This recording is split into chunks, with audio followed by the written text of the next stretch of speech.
Salut, c'est Adrien du podcast Entreprendre dans la mode. J'ai été ravi de partager ce moment avec vous. À très bientôt. Juste un petit mot avant de commencer le podcast avec Adrien. En fait, vous savez pourquoi on ouvre nos bureaux aujourd'hui, c'est qu'il y a 6 ans maintenant, il y a eu un énorme drame au Bangladesh. 1200 personnes sont mortes dans une usine. C'est des drames qui se reproduisent, pas à cette échelle-là, mais quand même assez souvent. C'était une usine de vêtements où étaient produits plusieurs marques, plusieurs t-shirts, etc. L'année d'après, du coup, moi ça m'a beaucoup marqué à ce moment-là, surtout que les médias français n'en parlaient pas du tout, parce que les journalistes me disaient que c'était très anxiogène pour les annonceurs. Même si ce n'était pas directement impliqué, c'était anxiogène d'avoir des sujets comme ça.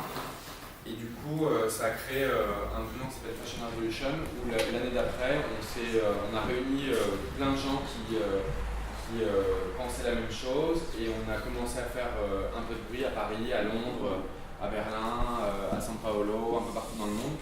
Et ce mouvement a bien pris. Il est dirigé par un groupe d'anglaises. Il est bien, il a ses limites.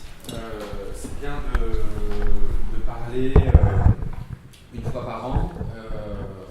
C'est mieux de faire tous les jours. Nous, c'est ce qu'on s'efforce de faire avec Veja depuis 15 ans maintenant, à notre échelle.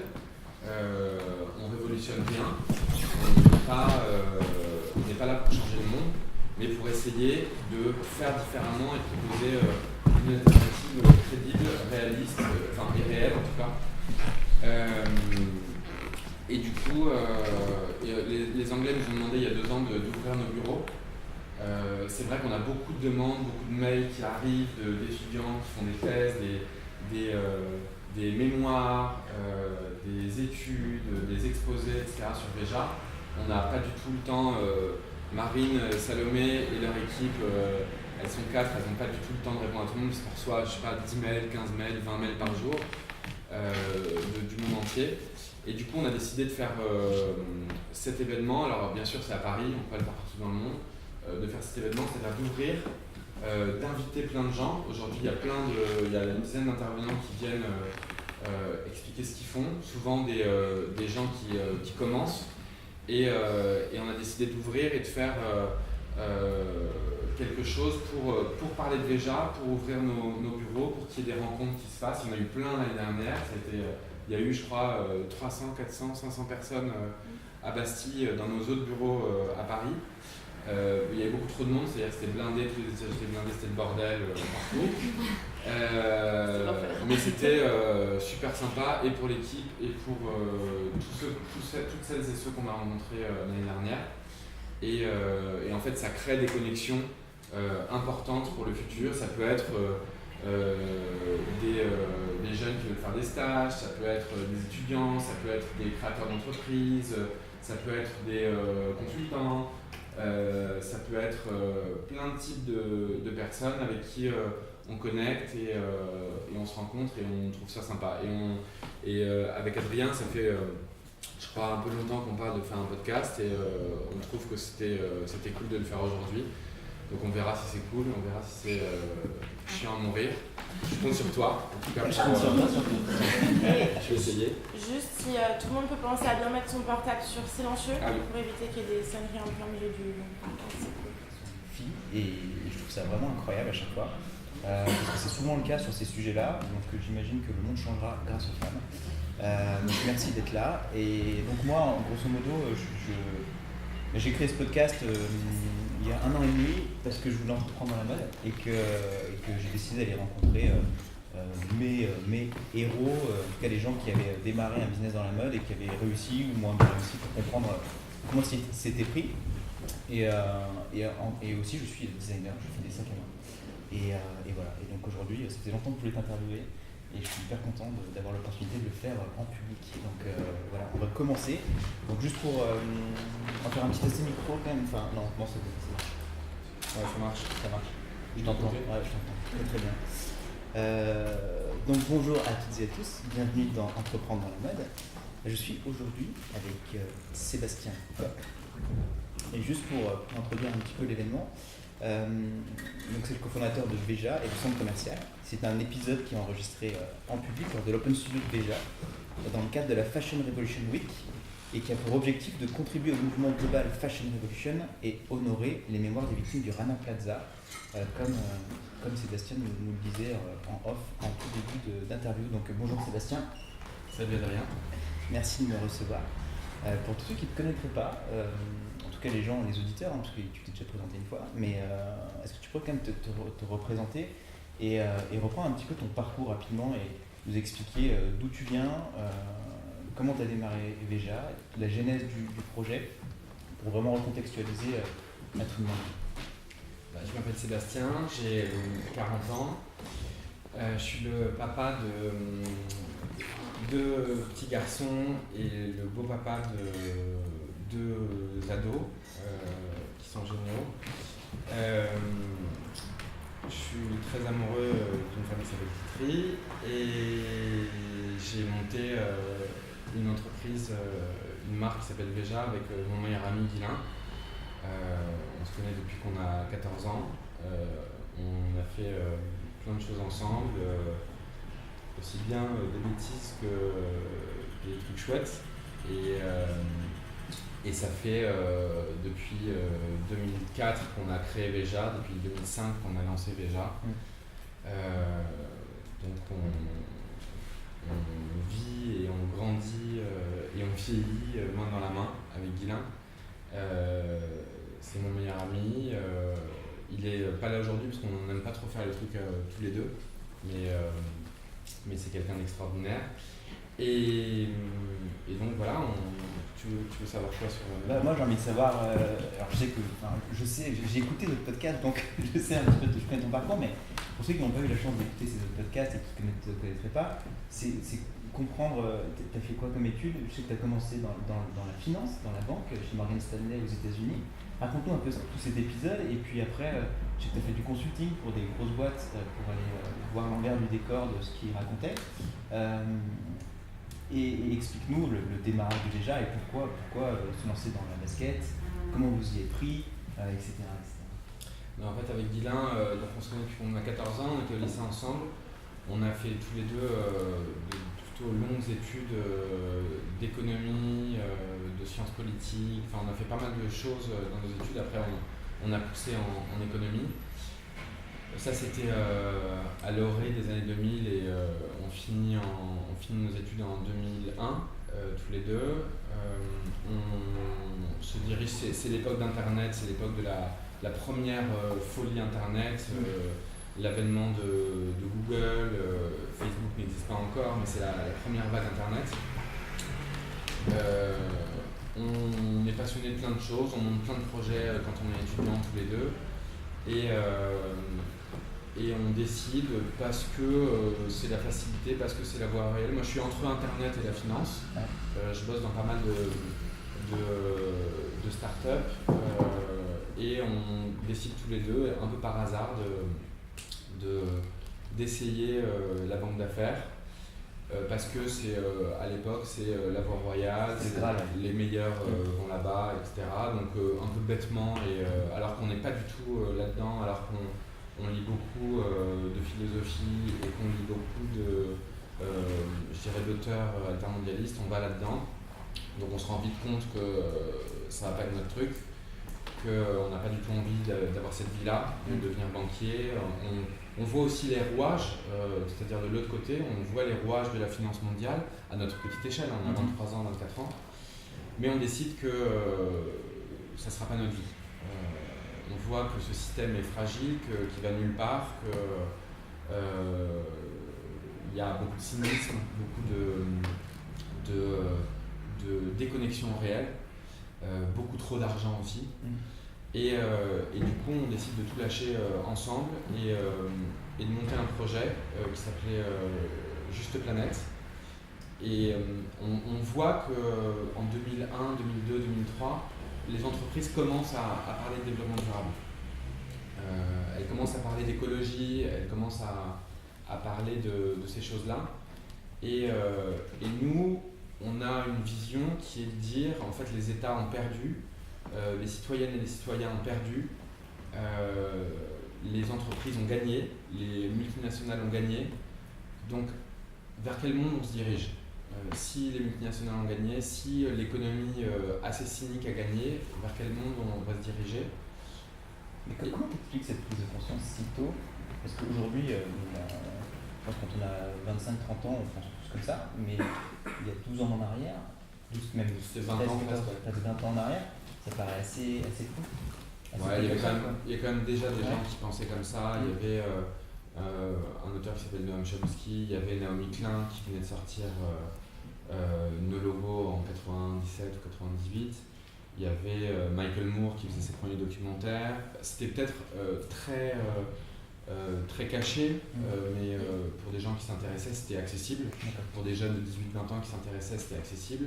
Et c'est vrai que nous, à travers nos expériences, à travers nos lectures, à travers les docus qu'on pouvait regarder, on le voyait, de toute façon on le voyait, que l'économie avait pris le pas sur le reste, que le politique n'avait quasiment plus de pouvoir, puisque le pouvoir politique se limite à un État, voire un continent, mais jamais plus que ça, et que les multinationales ou les entreprises transnationales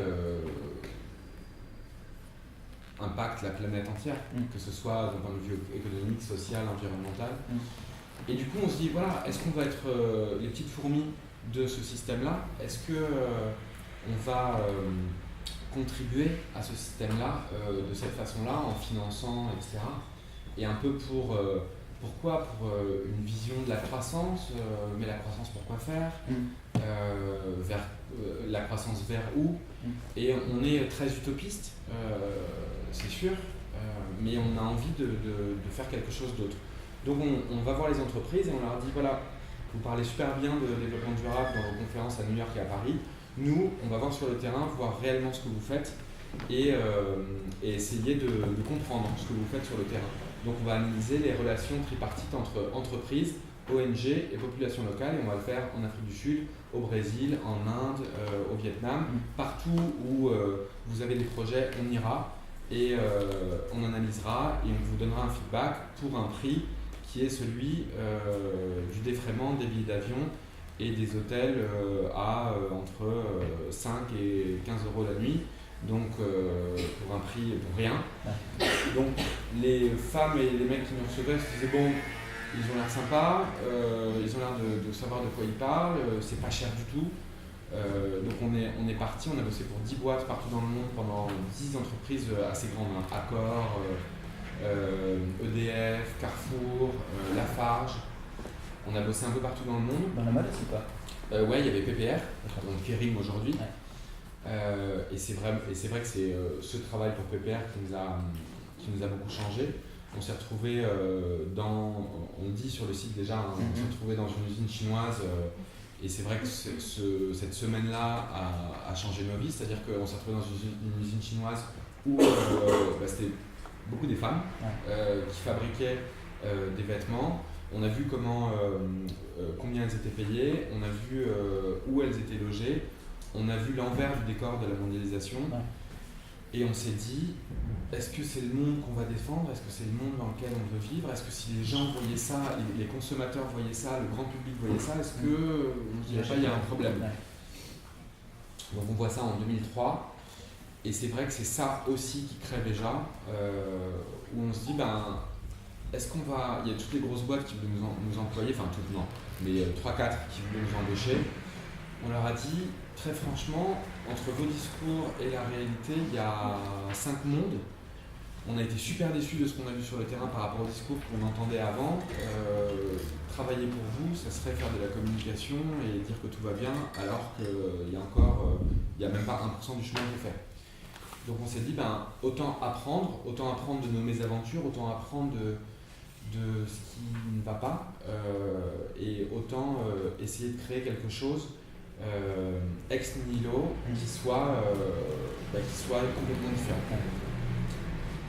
Et alors là, on a 24-25 ans, on est assez nul en tout, hein, on n'y connaît rien dans la mode, etc. Mais on bosse pour Tristan Lecomte qui a monté Alter Eco, qui est la première marque de commerce équitable de nourriture, chocolat, thé, café, jus d'orange. On apprend vachement avec lui, on apprend vachement sur le terrain avec lui, on apprend à remonter le cours des matières premières, c'est-à-dire remonter le fil et la production des matières premières pour aller jusqu'aux paysans, jusqu'aux agriculteurs qui cultivent les matières premières et ainsi déconstruire toute une chaîne de production. C'est avec lui qu'on apprend ça. Et on se dit, bon, Tristan le fait sur la bouffe, Tristan le fait sur la nourriture, c'est génial ce qu'il fait, et nous on n'a pas de goût particulier pour la nourriture, mais si on abordait autre chose. Et c'est là qu'on se dit, nous ce qui nous intéresse, ce qu'on porte beaucoup, c'est les baskets. C'est avec notre génération que les baskets se sont démocratisées, je dirais, se sont mis, on commençait à mettre à l'école, à l'université, au bureau, partout, tout le temps. Et on s'est dit, pourquoi pas essayer de faire la première basket clean, c'est-à-dire pourquoi pas essayer de déconstruire cette production de baskets pour la recréer complètement différemment. Et alors quand on dit ça à nos potes, on rigole, en disant vous y connaissez rien, et c'est vrai qu'on ne connaît rien. On va voir quelques pros, on connaissait un mec chez Puma, il nous rionnait en disant mais qu'est-ce que vous allez faire, il n'y a que des monstres là-dedans, il n'y a que des énormes boîtes, c'est impossible, etc. Et pourtant, on se dit, on n'a qu'à essayer. On a fait un projet génial avant, qui était de voyager partout dans le monde. On s'est retrouvé dans plein d'endroits, type dans le désert en Afrique du Sud, sur un projet panneau solaire pour EDF. On s'est retrouvé dans les centrales nucléaires en Chine. Enfin, on se disait, est-ce que ça va être une parenthèse de nos vies, alors qu'on a super kiffé? Est-ce que ça va être une parenthèse, ou est-ce que c'est l'introduction de nos vies? Est-ce qu'on va pas essayer de prolonger ce voyage et de kiffer autant que cette année-là, et d'apprendre et de rencontrer plein de gens différents, etc. etc. Et du coup, Veja naît comme ça. Veja naît on est dans un café avec Guilain, on a 25 ans, et on se dit, on continue. On continue et on essaye, on se donne 6 mois, 1 an, on s'en tape, on a des bons CV, si ça marche pas, on rebondira, on a des parents qui nous offrent un toit, on a une bonne éducation, on a tout ce qu'il faut. On a tout ce qu'il faut. Si nous, vous le faites pas. Si nous on n'essaye pas de faire quelque chose de différent, qui aura le loisir d'essayer? C'est ça qu'on se dit. Et du coup, Guilain part au Brésil pendant 2 mois. Il fait un peu la fête, mais il bosse beaucoup sur les filières, c'est-à-dire qu'il va rencontrer des agriculteurs. Après, j'y vais pendant 2 mois. Pendant ce temps-là, on passe des entretiens. Moi, je passe des entretiens par exemple chez Google, qui monte sa filiale française et ils cherchent leur premier salarié en France. Guilain passe des entretiens partout en même temps. Tu les as eus, les jobs ou pas? Je préfère pas le dire. Ça aurait été une autre vie. Et du coup, au bout de 4 mois, on se dit on y va. On a rencontré plein d'agriculteurs qui font du coton bio parce qu'on voulait faire des baskets en toile. Et on a vu une usine dans le sud du Brésil. On n'a pas beaucoup de sous, on a 10, 11 000 euros, je crois, peut-être 11 500 euros. Mais on se dit on va essayer. Et du coup c'est parti, là on retourne au Brésil, alors on vit très chichement, on ne voyage pas en avion, on prend le bus, on bricole, on dort chez des potes, on dort dans des hôtels d'ouvriers à 1 euro la nuit. Mais le voyage continue. On se retrouve en Amazonie, on se retrouve dans le nord-est, dans le désert brésilien, on se retrouve dans le sud du Brésil, dans les usines, etc. Et on avance, on parle portugais mais ou menos, pas très bien. On comprend bien, mais on parle pas très bien, surtout moi. Guilain est très fort en langue, moi j'ai toujours, ça va, mais bon, j'ai plus de mal. On comprend bien, mais parler c'est plus dur, mais on apprend comme ça, on apprend sur le terrain. Et c'est vrai qu'en 6 mois, on parle bien portugais. Et voilà, c'est la jeunesse de Veja, c'est ça. D'accord, très bien. Et alors après, donc là, je crois que vous faites le premier salon, c'est pas première vision, c'est Who's Next. Vous vendez les 2000 premières paires de baskets, et là ça prend, il y a une vraie rencontre avec le succès assez rapidement finalement. Et j'aimerais que tu nous racontes les différents milestones de la vie de Veja depuis le début jusqu'à aujourd'hui, pour aller assez vite, quoi. Et surtout, après, quels ont été les plus gros, pas les échecs, mais les plus gros les plus grosses problématiques que vous avez dû surmonter? Les premiers sommets, c'est Guilain qui part au Brésil en mars, je dirais février, mars, avril 2004, pour rencontrer des agriculteurs qui cultivent du coton bio, puis rencontrer l'usine. Après, c'est moi qui y vais et on active, je rencontre, je dirais, 5-6 coopératives de producteurs de coton bio. On en trouve une extraordinaire qui fait du coton agroécologique, ça va plus loin que le bio. Avec qui on reste pas mal de temps pour comprendre comment est-ce qu'ils font pour cultiver le coton, pour fixer un prix équitable, c'est-à-dire un prix différencié de celui du marché. Et ensuite, c'est 2 mois, donc on leur dit voilà, on va monter le projet, etc. On revient et on vous achèterait le coton à un prix entre 60% et 2 fois supérieur au prix du marché. Donc le mec ne croit pas. Jusqu'à ce que c'est que ces zozos qui parlent à peine portugais, bref. Après, je passe 2 mois dans l'usine de baskets, déjà à apprendre comment se fabriquer les baskets, à designer la première. Et c'est galère parce que je connais rien. Mais l'équipe technique de l'usine me prend sous son aile et je reste tous les jours avec eux, alors c'est complètement interdit. Je reste tous les jours avec eux et avec eux j'apprends le portugais, j'apprends comment se fabriquer les baskets. Je suis c'est une usine avec 150 ouvriers, 200 ouvriers et je suis tous les jours dans l'usine. Et c'est vrai que c'est un moment très solitaire parce que je parle pas très bien portugais et que tous les soirs je suis tout seul. Mais en fait je pense que la jeunesse de Beja c'est ça aussi, c'est beaucoup de solitude de Guilain et de moi au Brésil. Seul face au Brésil presque, mais du coup le temps de réfléchir, le temps de lire, le temps de penser, de créer une stratégie, de ne pas aller trop vite non plus. Mais t'as pas des moments de flip intenses dans ces moments-là où tu te dis mais on fait n'importe quoi? Non. À aucun moment, t'as aucun doute? Et je te dis par exemple la première fois que je vais à l'usine, je me trompe d'arrêt de bus et je dois marcher 9 km ou 11 km. Sous le cagnard, un cagnard de fou, des serpents qui passent, etc. Et je crois que je rigole. Je me dis, ouais, on fait peut-être n'importe quoi, mais en même temps c'est cool. En même temps, je suis au fin fond du Brésil. C'est l'aventure. C'est l'aventure, ouais. Et on a 25 ans, tu vois, donc c'est. Bon, quoi que j'aime toujours autant. Mais c'est une vie un peu spéciale, mais c'est une vie un peu de moine, quoi. On vit au Brésil parce qu'on bosse dans des régions très reculées où il n'y a rien, il n'y a personne, il n'y a pas de resto, il n'y a pas d'internet. Mais ça nous permet de créer déjà, je dirais, profondément, solidement.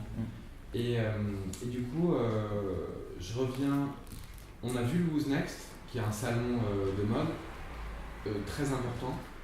Et on leur a montré les dessins, on leur a raconté le projet, c'est-à-dire sourcer les matières premières à partir de leur naissance, c'est-à-dire sourcer le coton bio, sourcer le caoutchouc sauvage en Amazonie pour les semelles. Bon, ils nous prennent pour ils font n'importe quoi. Mais pourquoi pas, si vous arrivez, on vous invite. Donc ils nous donnent un petit stand. Et donc moi, ma mission en juin, juillet et août, c'est de sortir les premiers protos et de revenir sur le Who's Next qui a lieu le 2 septembre. Donc je reviens 2 jours avant avec une dizaine de paires dans ma valise, un peu déconnecté parce que 2 mois et demi au Brésil,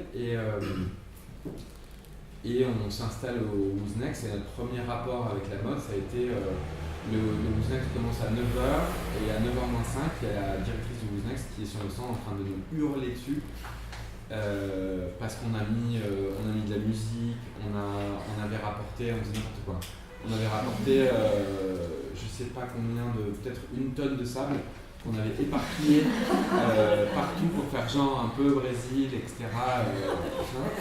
Et du coup, elle nous hurle dessus en disant vous nettoyez tout ça, tout ce que vous avez fait sur le stand, vous nettoyez tout, c'est horrible ce que vous avez fait, etc. Et je pense qu'elle nous a sauvé la vie.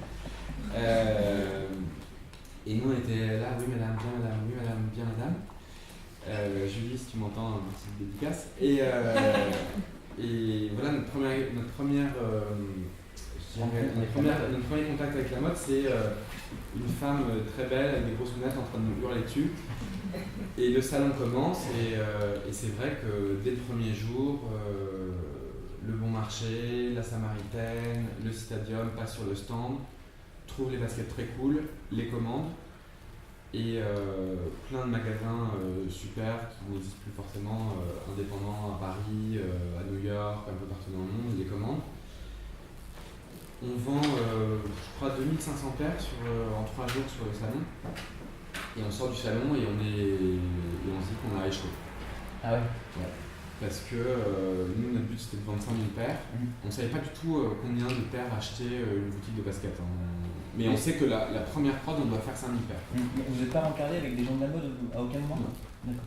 On ne connaissait rien. On ne savait pas comment faire un bon de commande. Les gens nous demandaient les marges, on ne savait pas ce que c'était les marges. On faisait nos bons de commande sur des trucs Exaconta qu'on avait acheté dans la papeterie du coin. Je me rappelle que la première commande, je dois la faire 15 fois parce que je rature et du coup je la mets à la poubelle, je re-rature, je la remets à la poubelle, je re-rature, je remets à la poubelle. C'est marrant parce que c'est toujours des clients aujourd'hui qui ont fait les premières commandes déjà et donc ils se rappellent et ils rigolent. Non, on connaissait vraiment rien. Alors on se rencadre plus avec les stands à côté. D'accord. Il y a Misericordia qui est juste à côté de nous et ils nous apprennent beaucoup. Ils nous disent non Sébastien, tu ne devrais pas parler comme ça, non, tu ne devrais pas dire ça, attention, les marges, ça se calcule comme ça, etc. Parce que franchement les 2 premiers jours c'est assez galère. Et du coup on sort du business où on est tous les deux déçus alors qu'on a fait un salon a posteriori. Ouais, on a fait un salon assez extraordinaire et on est tous les deux presque pas en train de pleurer mais on est super déçus. C'est un échec. Ouais, un échec, un vrai échec. Du coup après moi je prends mon sac à dos, je vais dans les boutiques de basket à Paris. Ouais. J'arrive, je les pose sur le comptoir et je leur dis voilà ça vous intéresse, voilà notre projet, etc. Et c'est vrai que j'ai le souvenir d'être à Aix-en-Provence, chez Greg, une boutique qui s'appelle No Void, enfin qui s'appelle Plus maintenant, et de poser les baskets sur le comptoir. Je l'avais appelé avant pour lui dire je passe, et je les pose sur le comptoir alors que la boutique est ouverte. Et c'est vrai qu'au bout de 30 secondes, il y a un client qui dit mais alors celle-là, elles sont pas mal, celle-là, je les veux bien, un deuxième, un troisième, un cinquième. Et en fait, au bout de 10 minutes, il y a un attroupement qui dit mais ça arrive quand Et Greg, qui est devenu un pote depuis, me dit bah en fait, je pense que je vais les prendre. mais ce qui est le, drôle, le point de vue écologique, le point de vue, le point de vue productif, etc. n'existe pas à ce moment-là. Tout le monde, quand on dit c'est des baskets en coton bio, s'en fout. Bah, tout le monde pense que c'est biodégradable, personne ne sait trop ce que c'est, personne ne sait que le bio c'est en fait sans engrais ni pesticides. Il n'y a pas encore de point de vue très affiné sur l'écologie. Commerce équitable encore moins, on voit tout de suite bonnet péruvien, on voit tout de suite des trucs pas terribles et du coup c'est vraiment l'esthétique qui prime d'un point de vue client. C'est vrai qu'il y en a beaucoup qui me disent elles sont super cool, on n'en voit pas des comme ça. Nous on voulait faire des petites tennis, tu vois, type, je dirais mes inspirations c'était peut-être Spring Court ou Superga. Et c'est vrai qu'il n'y avait pas trop de baskets comme ça sur le marché à l'époque. Et du coup ça commence comme ça. Et c'est vrai que mon produit, on fait 5000 paires. Vous arrivez aux 5000 paires. On arrive aux 5000 paires, je crois qu'on arrive à 4000. C'est le minimum de commande de Lucine. Et du coup, on les livre et c'est vrai qu'au bout d'une semaine ou deux, il n'y a plus rien. Elles se vendent super bien, même si personne ne connaît la marque. Sans communication ni rien, le produit se vend par lui-même. Ouais, les gens adorent. Et les gens adorent la basket en elle-même, sans connaître la marque, sans connaître le projet encore moins. Et ça commence comme ça. Et alors tout le monde nous appelle en disant voilà, on voudrait faire des réactions, on leur dit bah, c'est dans 6 mois. Ils disent ah bah non, on va faire des réactions la semaine prochaine. Là. Bien sûr. Et non, on leur dit non, c'est dans 6 mois, la prochaine prod, d'une part on n'a pas assez de sous, et la prochaine prod on l'a prévu dans 6 mois. Et du coup il y a une attente énorme qui se crée sur les premières baskets, sur les volets, on les appelait les volets, parce que c'était des baskets un peu de volleyball. Et ça commence comme ça. Et là, vous financez comment la première production? C'était encore une époque où les boutiques faisaient des acomptes ou pas du tout? Ou vous avez mis un peu d'argent de votre poche? Non, on est allé voir plusieurs banques qui nous ont dit, qui nous ont reçus à leur manière. C'est-à-dire qu'ils nous disaient, bon, alors vous vous lancez dans le textile, chaussures, secteur en crise. Au Brésil, pays à risque, et vous voulez faire du bio et du commerce équitable, tout le monde s'en fout. Écoutez, sortez, hein, c'est avec plusieurs banques qui nous reçoivent, 1, 2, 3, comme ça. Et finalement, c'est 2 banques, la Bred d'un côté avec un monsieur qui s'appelle Olivier, qui nous dit, bon bah, je pense que je vais me faire engueuler par mes patrons, mais vous m'êtes très sympathique, votre projet il a l'air bien, je sais que je vais tout perdre, mais j'y vais, je vous fais un prêt de 50 000 euros. Après, c'est le Crédit Coopératif et sa filiale, la NEF, qui est une banque éthique, qui soutient des projets éthiques, qui nous fait aussi un prêt pour la deuxième prod. Et on commence comme ça, on commence par emprunt bancaire, et les banquiers se disent on va tout perdre. Donc c'est toujours nos banques aujourd'hui, donc ils ne sont pas complètement perdus. Mais c'est comme ça qu'on commence, en emprunt bancaire. Okay. On n'est pas du tout dans les levées de fonds, on ne veut pas du tout de levée de fonds, on ne veut pas de business angel, on veut rester libre. On sait, pour avoir été de l'autre côté de la barrière, on sait ce que c'est des investisseurs, on sait l'esclavage.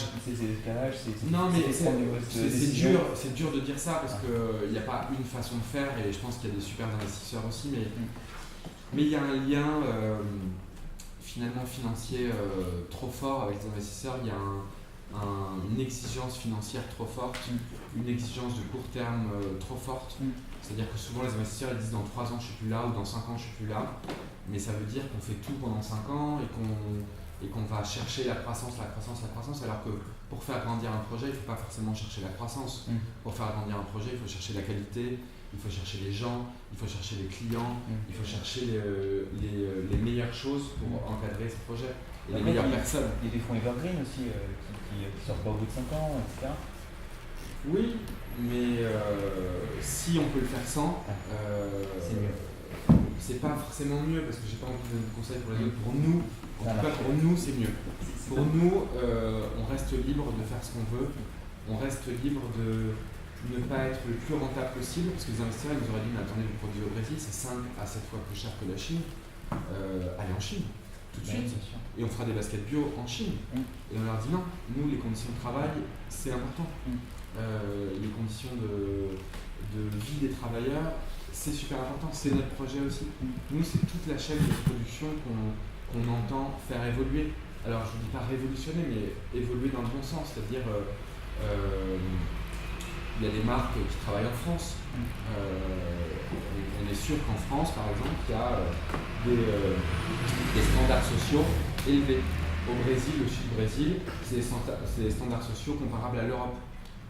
C'est du pouvoir d'achat comparable à l'Europe. On peut se loger, se nourrir avec un salaire d'ouvrier dans une usine brésilienne. Ils gagnent entre 1300 et 1500 reais à $2 par jour, c'est-à-dire en dessous du seuil de pauvreté mondiale, et où ils vivent dans des bidonvilles, etc. Rien à voir.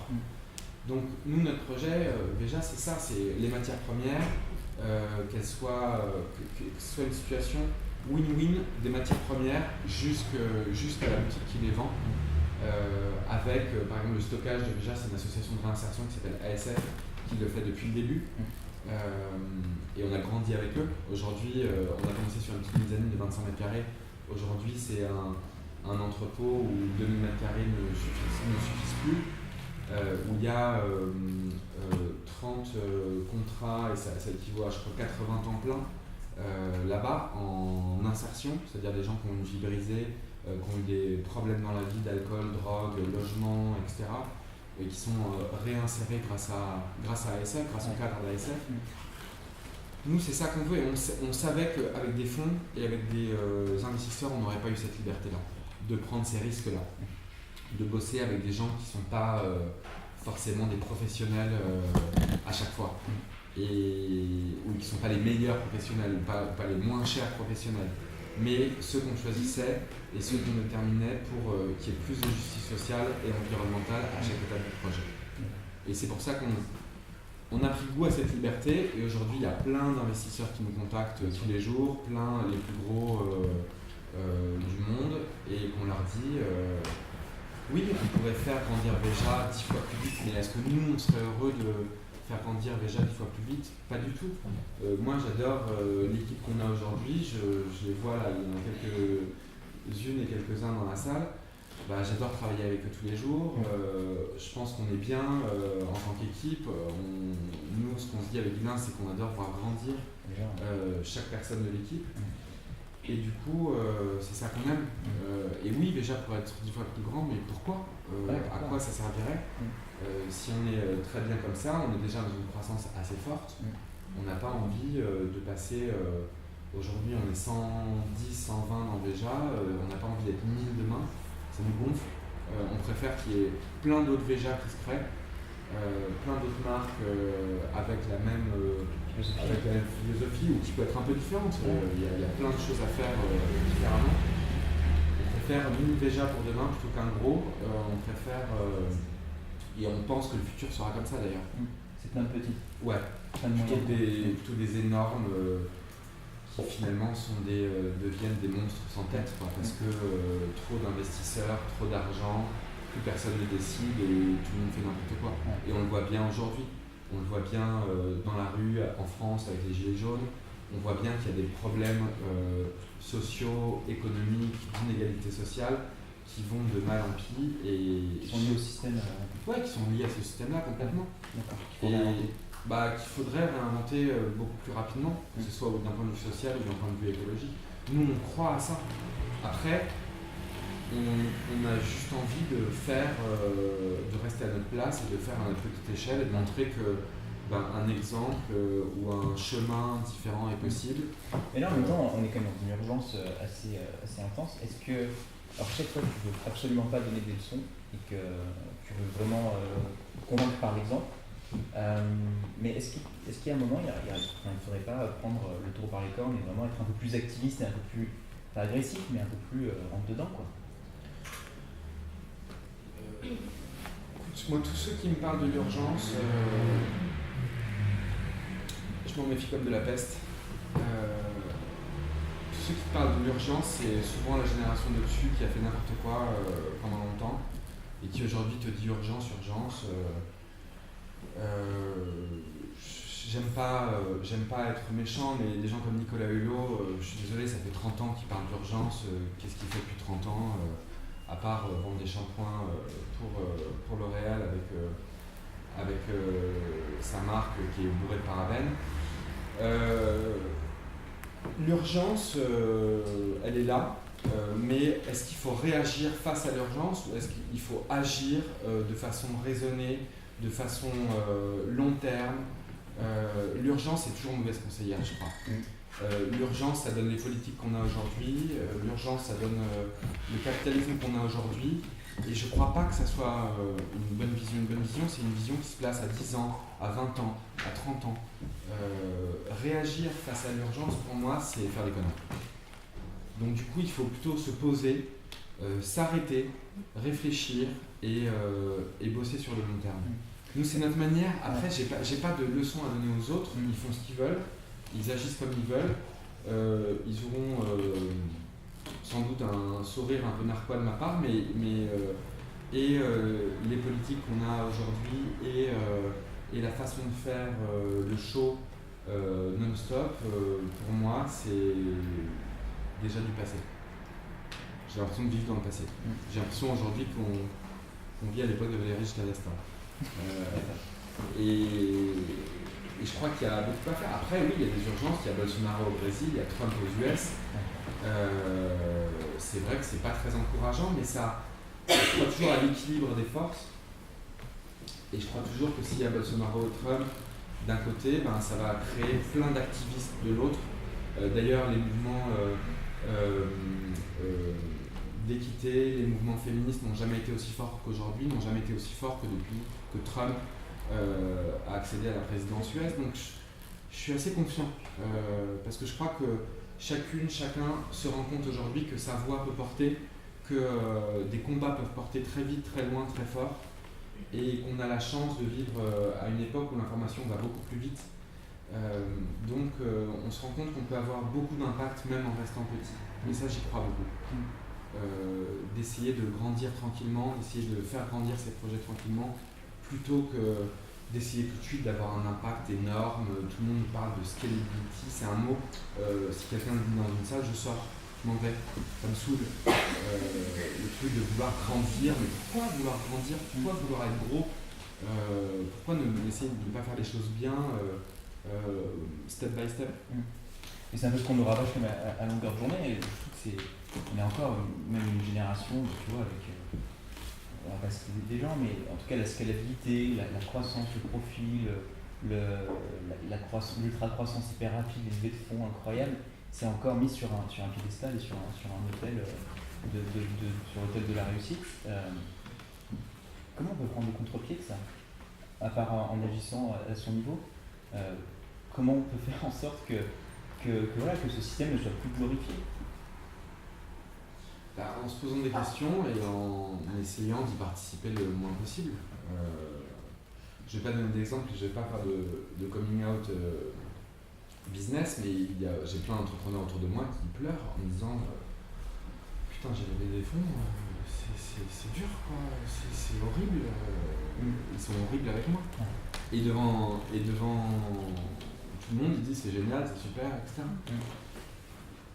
Et je crois que c'est une culture, c'est vraiment une culture économique, c'est une culture de société à changer, mais je pense qu'elle est vraiment en train de changer. Je pense qu'il y a plein de gens qui font plein de projets différents, qui sont en train de se dire en fait tout est lié. Tout, la façon dont on est éclairé, la façon dont on prend les choses au quotidien compte, et compte en fait beaucoup plus que toutes les paroles et tout le bullshit qu'on peut entendre. La Startup Nation, quand j'entends ça, je me dis on est 30 ans en arrière, quoi. On est ou même 40 ans, on est à Wall Street, on est dans les années 80, quoi. Et je pense que pour moi c'est un monde qui est fini, ou en tout cas s'il n'est pas fini, si les gens y croient encore, il va vers sa fin. Parce que tout nous lie, et l'environnement, et le cri social d'aujourd'hui. Revenons à Veja, parce que vous êtes passé quand même de 5 000 paires de baskets à 2018, 3 millions de paires de baskets. On grandit de façon organique, ça se fait pas sans encombre. Est-ce qu'il y a eu des moments très difficiles? Et d'après toi, qu'est-ce qui a fait que ça a pris finalement? J'en sais rien. Le seul truc que je sais, c'est qu'on prend beaucoup de temps sur le projet, beaucoup de temps sur l'amont de la filière, sur aller chercher toujours des nouvelles matières premières, aller au-delà de ce qu'on fait sur le fond du projet. Mais on prend autant de temps sur la forme du projet, qui est l'esthétique, qui est le design. C'est vrai qu'on design au millimètre près et on a une équipe incroyable pour ça, et on est très pas dur mais très exigeant. On sort pas 20 nouveautés par an. On a eu un rythme où on sortait une nouveauté. Au début on sortait une nouveauté tous les 3 ans, après une nouveauté tous les 2 ans, après une nouveauté tous les ans, maintenant peut-être 2 nouveautés par an, mais c'est un rythme très lent. Et on est à l'aise avec ce rythme-là. Ça nous permet de bien faire à chaque fois. C'est toujours ce même principe, hein, de prendre son temps en fait, mais et de courir vite en même temps. Alors vous avez fait le choix de ne pas faire de communication depuis le départ. La façon que j'ai compris, c'est que le produit part par lui-même. Est-ce que pas faire de communication, c'est une stratégie de communication? Attention, s'il faut être précis, c'est on communique, mais on ne fait pas de publicité. On ne fait pas de publicité, c'est-à-dire qu'on n'achète pas des espaces, ni dans les journaux, ni à la télé, ni sur Facebook, ni sur Google, on ne fait pas d'achat publicitaire du tout. Ce qui est un budget énorme pour les autres marques de basket. Et c'est d'ailleurs pour ça qu'on a monté Veja. C'est je dirais la raison économique de la naissance de Veja, c'est qu'on voit que les grandes marques compressent les coûts de production pour augmenter les coûts de publicité tous les ans. Tous les ans, en fait, il y a moins de coûts de prod, c'est-à-dire qu'ils vont chercher ailleurs, ils vont chercher en Chine, en Éthiopie, au Bangladesh, etc., pour compresser les coûts de production, mais pour que le budget publicitaire augmente. Et augmente de façon folle. Et c'est-à-dire qu'on vit dans un monde de publicité, on vit dans un monde de communication, où les gens à Paris, à New York, bossent dans des agences de com, vivent super bien, et finalement les gens qui fabriquent, et les femmes souvent, parce que c'est souvent des femmes, qui fabriquent les produits, vivent avec 1, 2, 3, 5 dollars par jour. Et quand on voit ça, quand on a 25 ans et qu'on voit ça, on se dit c'est pas possible. Il y a un truc qui va pas dans ce monde. C'est-à-dire le sportif qui tire bien dans un ballon ou qui lance bien un ballon dans un cerceau de basket, il va être payé des millions de dollars, et celui qui va fabriquer la chaussure qu'il porte, il va être payé une misère, il va même pas pouvoir vivre avec, il y a un truc qui va pas. On est parti en vrille. Et on monte déjà pour montrer que le contraire est important. Le fait de ceux qui fabriquent les baskets soient bien payés, ceux qui produisent le coton bio, ceux qui produisent le caoutchouc sauvage soient super bien payés. Et pour nous, c'est ça qui compte. Après, on communique, on a un compte Instagram, on a un compte Facebook, Twitter, on communique, on partage, on a un site internet, on raconte. Mais on ne fait pas de publicité, on ne pousse pas. On laisse le projet libre, c'est-à-dire on laisse le projet à ceux que ça intéresse. Mais on ne va pas dire ah regardez les baskets elles sont bio, etc. Moi je trouve ça intolérable, je trouve ça horrible même. Et je trouve que c'est le début de la fin même. C'est-à-dire que notre projet est très fort en amont, et ben on laisse à celles et ceux que ça intéresse. Mais on ne va pas le pousser, on ne va pas en faire de la publicité. Je pense que ça serait une incohérence, ou ça serait quelque chose qui n'irait pas dans le projet. Et c'est dur, hein, parfois c'est tentant. On en a parlé plein de fois avec Guilain. Il y a plein de gens qui nous disent allez plus vite, c'est urgent de faire savoir, c'est urgent de dire, de s'exprimer, de montrer les choses chouettes entre guillemets que vous faites. Mais je crois pas. Je crois que c'est urgent que chacune et chacun s'empare des sujets à sa manière, à son échelle, et avec calme et attention. Et sérénité. Alors vous faites beaucoup de collaborations, et ça c'est quelque chose que vous avez fait depuis le début. J'ai deux questions, c'est pourquoi vous le faites. Et la deuxième question, c'est comment tu mets des garde-fous pour éviter que les gens s'accaparent ton image et s'achètent une bonne conscience finalement en faisant une collab avec vous. La collab, on a toujours fait, et la première, je crois que c'était avec Agnès B en 2005-2006, et en fait on s'est rendu compte qu'on apprenait énormément en faisant une collab avec quelqu'un comme Agnès B, ou plus récemment avec quelqu'un comme Christophe Lemaire, on apprend à chaque fois beaucoup. Ça permet de diffuser Veja, ça permet de s'associer, comme tu dis, avec une autre image. Ça permet de faire des séries courtes, ça permet de faire des choses qu'on n'aurait jamais fait tout seul, de prendre des risques qu'on n'aurait pas pris tout seul en termes d'esthétique, design, même voire de matériaux bientôt. Ça ouvre le champ des possibles, et je pense que cette économie dont on parlait, on n'a pas beaucoup parlé de capitalisme, pas beaucoup de mode, mais on lit beaucoup un philosophe qui s'appelle Bernard Stiegler, et qui parle beaucoup d'économie de la collaboration.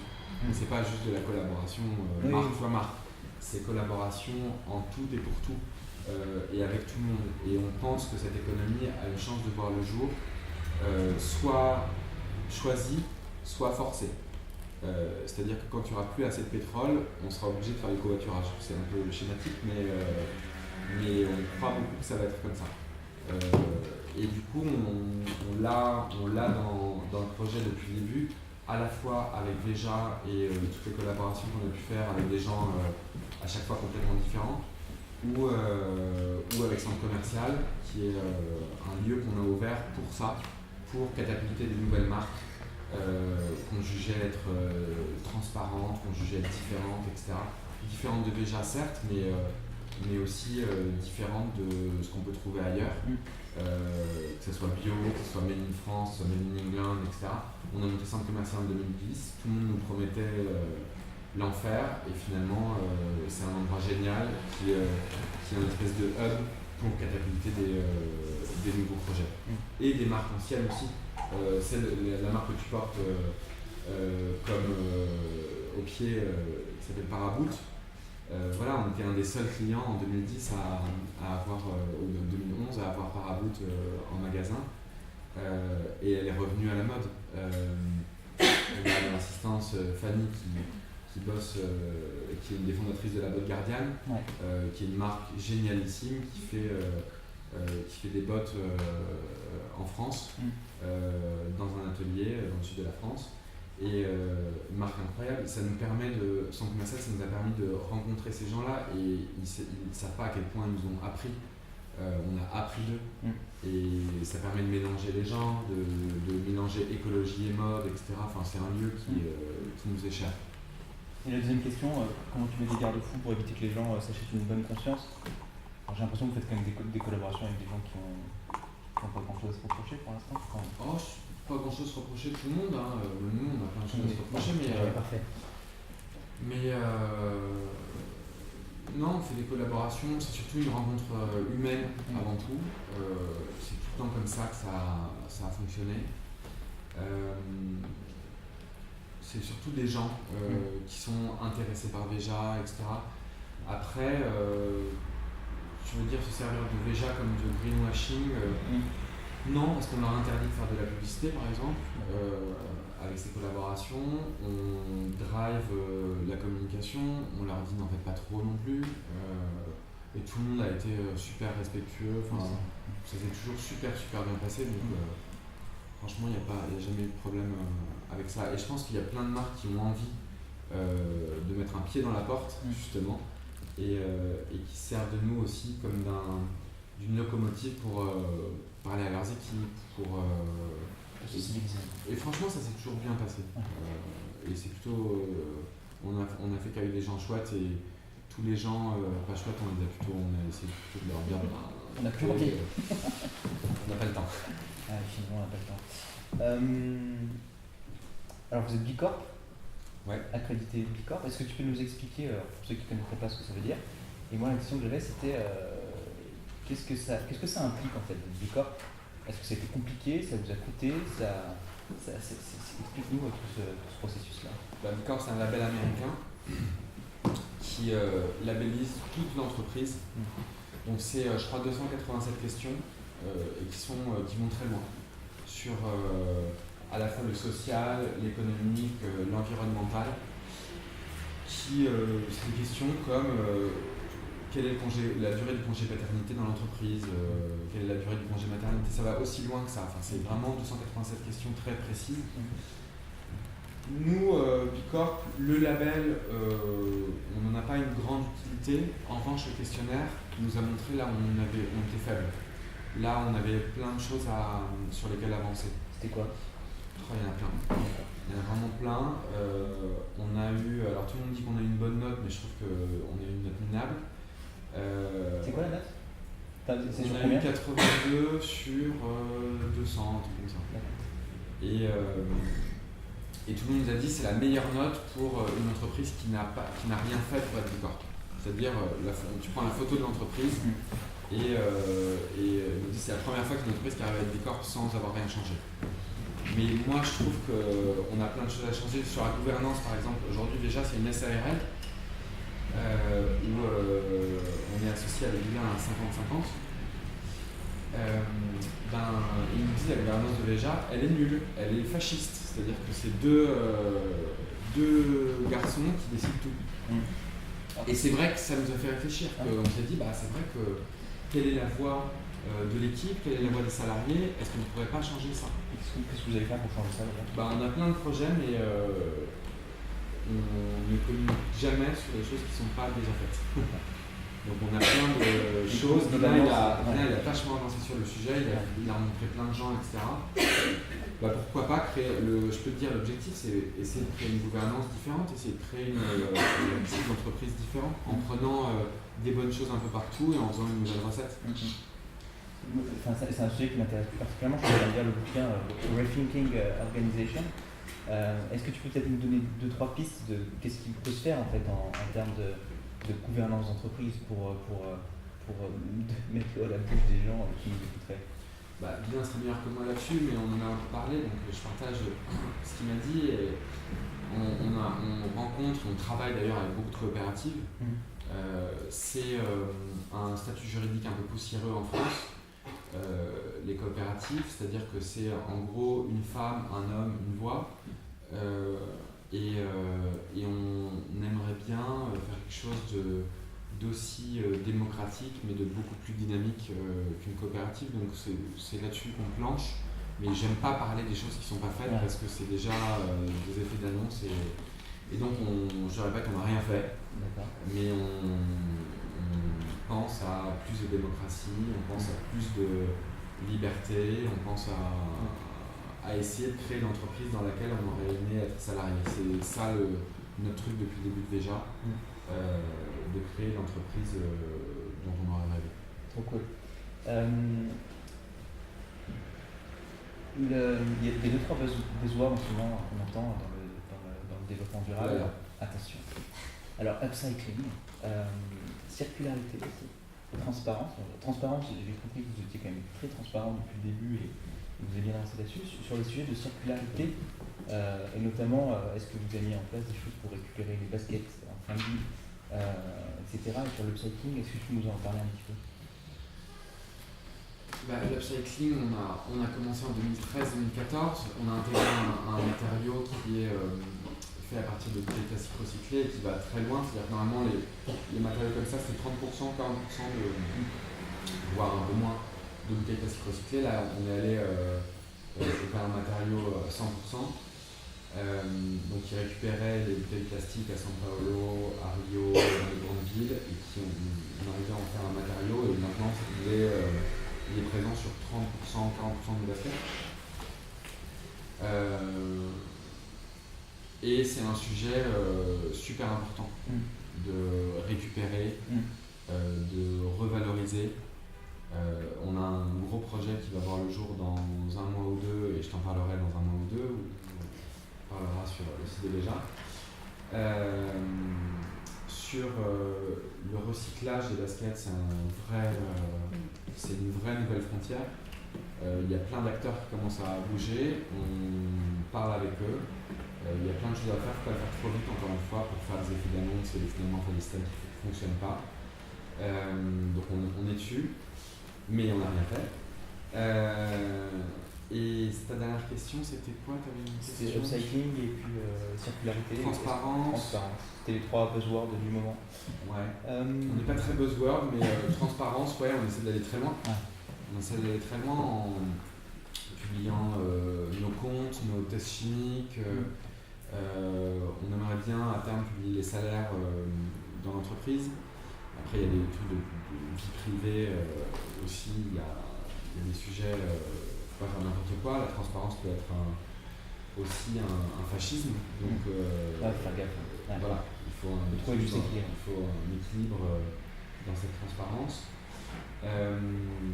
Mais ouais, on peut aller toujours plus loin, et c'est devenu un jeu pour nous. C'est devenu chouette d'essayer et parfois de le rater, mais on pense que la transparence bien menée avec une vision est intéressante. Et c'est ça dont on a besoin aujourd'hui. Et surtout, pardon, de la transparence économique. Si tu devais faire les choses un petit peu différemment, qu'est-ce que tu changerais à toute cette aventure? Oula. Qu'est-ce que je changerais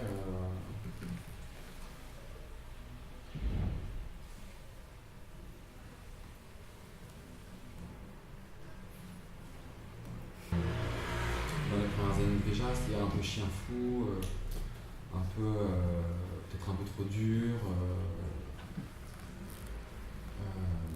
trop extrémiste ou activiste et pas forcément très sympa avec les gros en particulier.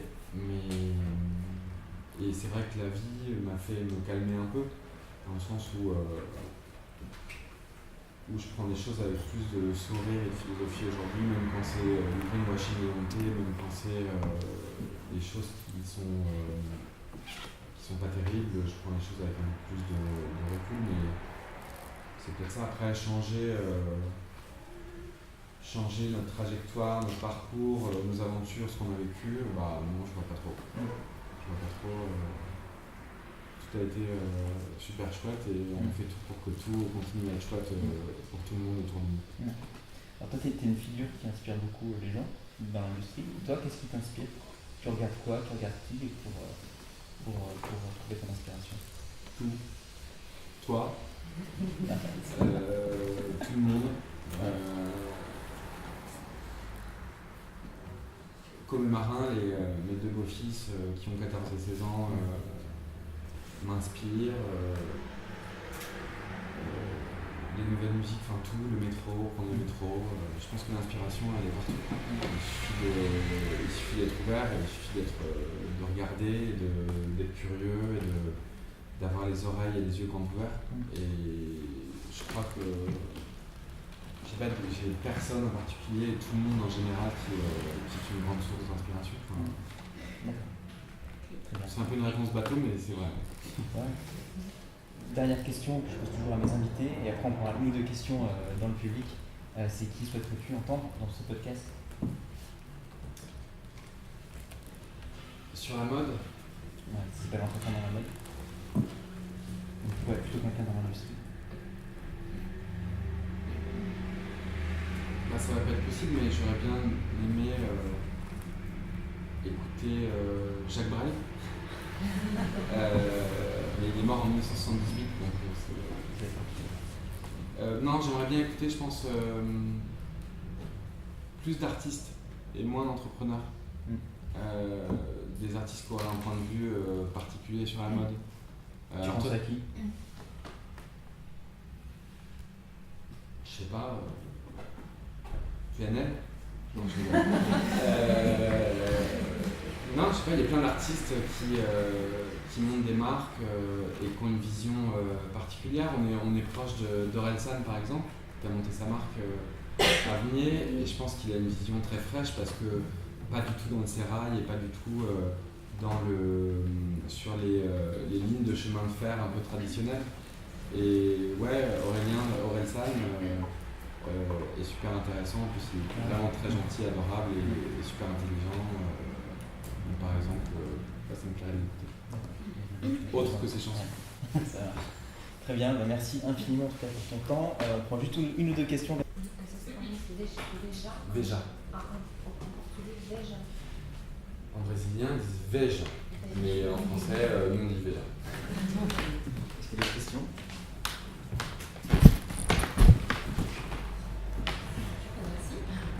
Apparemment, le secret d'une bonne alliance d'entrepreneurs, c'est la complémentarité. Et je me disais que ça, peut être un peu mon parcours. Est-ce que vous êtes différents?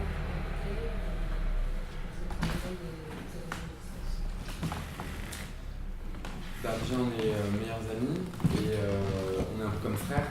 Donc on se connaît très très bien, on se comprend très très vite.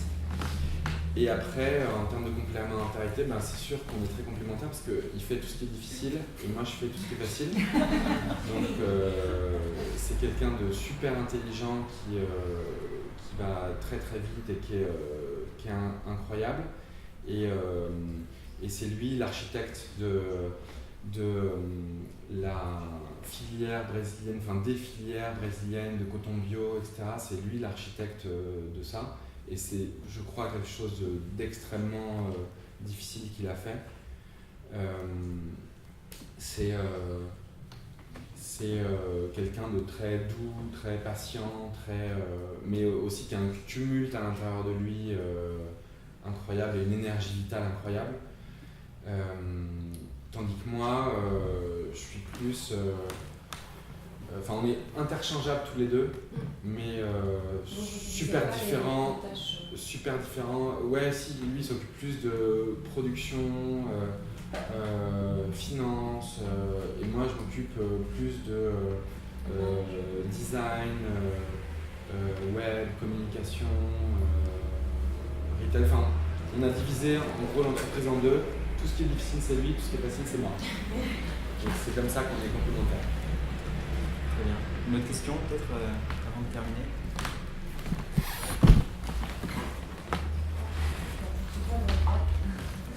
Juste concernant l'évolution des comportements des consommateurs, est-ce que vous avez dit qu'au départ c'était plus l'esthétique que l'éthique pour justement les clients? Aujourd'hui, est-ce que vous avez vu que l'éthique a un peu revenu pour peut-être dépasser l'esthétique? Je crois pas. Je crois que les deux marchent ensemble et c'est-à-dire que même moi, j'achèterais pas un pantalon. Bon, celui-là, je sais pas s'il est bien ou pas, mais j'achèterais pas un produit. Même s'il était très éthique, s'il était vraiment pas terrible, voire un peu moche, je ne l'achèterais pas. Et je pense que ça marche ensemble. Je pense que la qualité d'un produit, c'est les deux. C'est aller très loin dans la façon de le fabriquer et aller très loin dans le design qu'on peut lui apporter. Et je pense qu'on ne voit pas de... Alors après, tout le monde n'aime pas les Veja. Il y a des gens qui les trouvent abominables. Et ils ont le droit de les trouver abominables. Il y a plein de gens, heureusement, qui les aiment beaucoup et qui les trouvent chouettes, mais on prend vraiment un grand soin à ce que le projet aille le plus loin possible et le design le plus loin possible aussi. Même s'il paraît simple, c'est toujours le plus difficile de faire des choses simples et qui soient cool. Donc voilà, c'est vraiment notre façon de voir. Les deux sont complètement entremêlés, pour répondre à votre question. Et après, le grand public, bien sûr que l'esthétique compte avant tout. À mon avis, je pense que 10 ou 15% de nos clients connaissent le projet. Et 85-90% ne connaissent pas. Et achètent des Veja parce qu'ils les trouvent cool. Et ça nous va très bien. Pour nous, ça veut dire que le job est rempli. Ah, une dernière question. Vraiment la dernière. C'est un peu technique, mais ça m'intéresse de savoir si à long terme, vous envisagez peut-être de sourcer un matériau tel que le caoutchouc ou un autre plus proche que le caoutchouc brésilien, qui pourrait être équivalent au niveau des performances, mais aussi qui permettrait d'avoir des produits plus près des marchés que vous exploitez aujourd'hui. Est-ce que c'est quelque chose sur lequel vous réfléchissez? Bah oui, en fait, je pense que la finalité écologique, c'est vraiment de produire proche. Mais aujourd'hui, par exemple, le premier marché de Veja, c'est les États-Unis. Le deuxième, c'est le Royaume-Uni. Le troisième, c'est la Chine. Et du coup, on a produit au Brésil parce qu'il y avait toutes les matières premières sur place. Il y a plein de gens qui font du Made in France, mais les matières premières viennent de l'autre bout de la planète. Donc, moi je trouve ça super d'assembler en France, mais d'où vient le coton, d'où vient le cuir, d'où viennent les différentes matières qui composent les vêtements. C'est ça qu'on a abordé. Et on a choisi le Brésil parce que c'était dans un seul pays, on pouvait avoir toutes les matières premières de Veja viennent du Brésil. Donc après, on exporte partout dans le monde. Et c'est vrai que vous avez raison, on devrait et on fera, quand on pourra, produire localement et peut-être différemment, utiliser les matières premières locales à chaque fois. Alors en Europe, il n'y a pas grand-chose pour faire des semelles, mais là commencent à se constituer des gens qui récupèrent des vieilles semelles et qui en font des nouvelles. Pourquoi pas pour l'Europe, on n'utilisait que ça. Je pense que c'est l'économie qui vient dont on parlait. Et on aimerait y participer. Merci beaucoup. Très bien. Eh bien, merci infiniment. Merci.